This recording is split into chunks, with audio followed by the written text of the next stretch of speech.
لا أعتقد أن في رجل في المملكة أيا كان سيسمح لابنته أو زوجته أو أخته أن تكون سكرتيرة لرجل كما هو موجود في الخارج.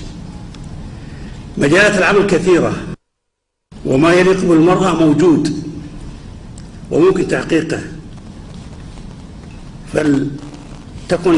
يكون نساءنا في مستوى الإدراك والمسؤولية، وهم إن شاء الله محل الثقة والحريصات على أنفسهن.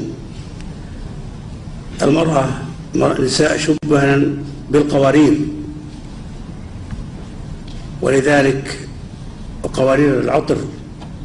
المرأة كريمة ويجب أن تعيش كريمة، وستكون كريمة إن شاء الله في هذه البلاد لقيادتها ومجتمعها إن شاء الله.